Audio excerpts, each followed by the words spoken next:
Hello everybody and welcome!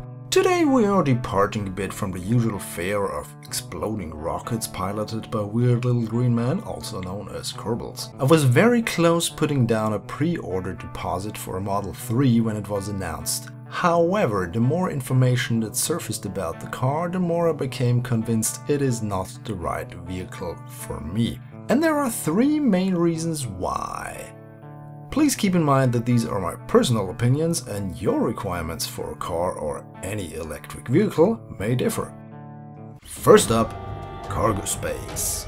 Unless Tesla is going to sell a reasonably priced station wagon, I'm not going to buy a Tesla. Let's break down why. First, the general situation. Here in Europe, even though SUVs are on the rise, station wagons are still the car of choice for a lot of people, and their sales are actually rising. Apparently we Europeans like our extensive IKEA shopping sprees and transporting huge packages back home. Also, a lot of countries over here have strict requirements for transporting dogs, which is why a lot of people use dog crates, often requiring them to opt for a station wagon or SUV. I looked at the sales statistics for Volvo and BMW and they clearly show that Europeans, in case of BMW especially Germans, prefer the station wagon variant over the sedan. The 3 Series Touring clearly outsold the sedan in Germany in 2014 by a factor of 2.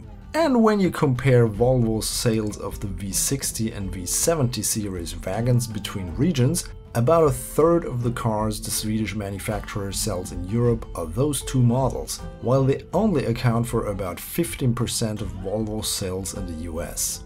Both the BMW 3 Series and V60 can be considered in the same price bracket as the Model 3, but we get to price later. Now, my own special situation, I have 2 kids.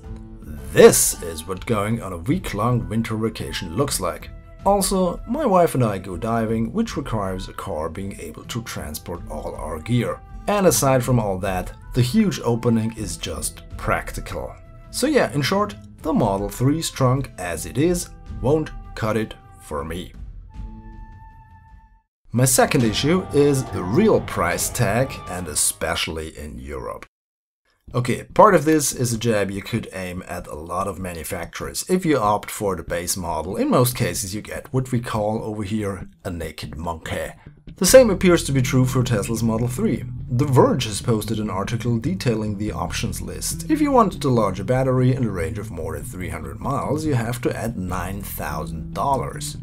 Autopilot is an extra $5,000 by the way. And there is no word on what the expected all-wheel drive version of the Model 3 is going to cost, at least officially. If you look at the price hike between a Model S 75 and the 75D with all-wheel drive, the increase is about 7%. If Tesla adheres to that pricing policy, a Model 3D, cool name by the way, with dual motors would be around $37,500. Please keep in mind this is pure speculation up to this point.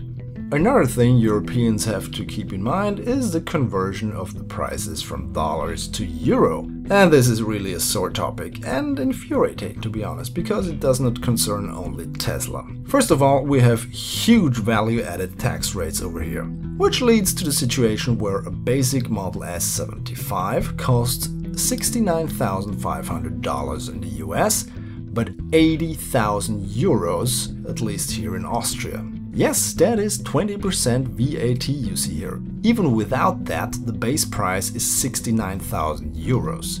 According to current exchange rates, that is more than $81,000. Including taxes and converted back to dollars, the European Tesla customers have to pay almost $95,000 for a base Model S. That is before adding any options. I know that there are sales taxes you have to calculate by state in the US, however, as far as I know, none of those come even near the 20% range. Tesla doesn't show any euro pricing on their website so far for the Model 3. It's always in dollars. But if we follow the scheme of 1-to-1 dollar to euro conversion, we would have a basic Model 3 at 35,000 euro. Add to that the 20% tax and we're at 42,000 euro. Converted back to US currency, almost $50,000. If you opt for the only model currently available with a larger battery and premium package, you have to start your calculation at $49,000. If we again add taxes, we're almost at 59,000 euros. In dollars, north of 69,000. So yeah, Tesla faces a huge pricing problem in Europe if they stick to their one-to-one price conversion. The Model 3 in regards to space and pricing in the US is aimed more at the bracket the BMW 3 Series or Audi A4 sit in. Over here, both start at around 35,000 euros, including taxes. For the expected 59,000 euros for the currently available Model 3 variant, I could get a BMW 5 Series and even add extras. Or I could take a fully spec'd Ford Mondeo Vignale for 50,000 euros. Don't sniff at that car, I've driven it as a rental and it is really good, even for a front-wheel drive car, which I usually don't like. So, unless Tesla find a way to keep their 35,000 price tag including taxes, they won't be able to hold a candle to all the other manufacturers. Especially if you consider the type of consumers that usually spend that amount of money on a car. But Tesla probably isn't able to lower the prices yet. Here's why.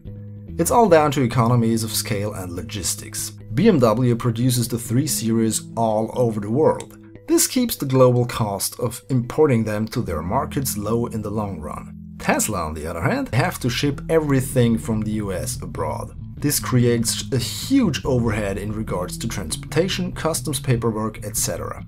Well, apparently Tesla are aware of this since they're planning to build a factory in Europe. There are some large lithium deposits over here. Portugal, for instance, boasts the largest reserves in Europe.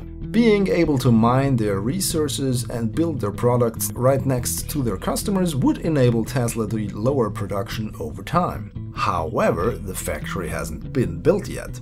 There hasn't even been a publicized decision yet which country they will build it in. So the effects of being able to localize car and battery production won't be felt up until years after it has been set up.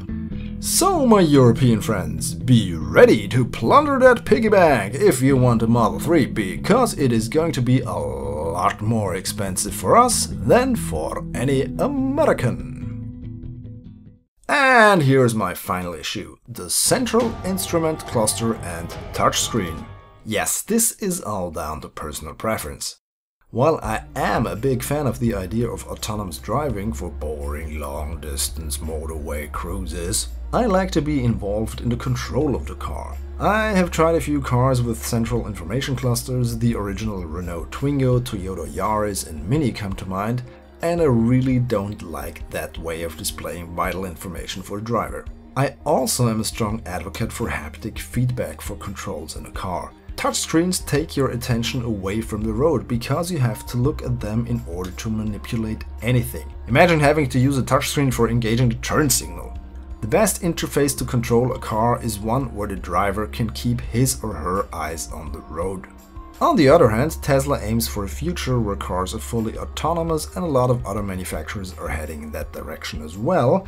But until that technology is fail-safe and all legal ramifications have been addressed, I want a classic instrument cluster in front of the steering wheel. Sorry, Elon.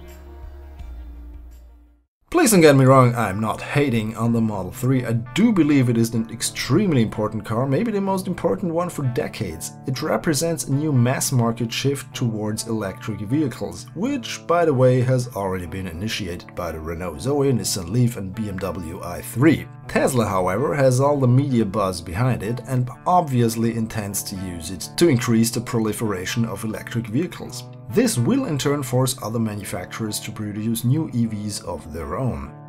One way or another, this will remain an interesting topic that I intend to follow. If you want to know more, I have put links to all my sources for this video in the description. Please tell me in the comments what you think about the Model 3 and also what you think of my reasoning in regards to the European market. If you enjoyed this video, please leave a like and share it with your friends. Thanks for watching. Goodbye.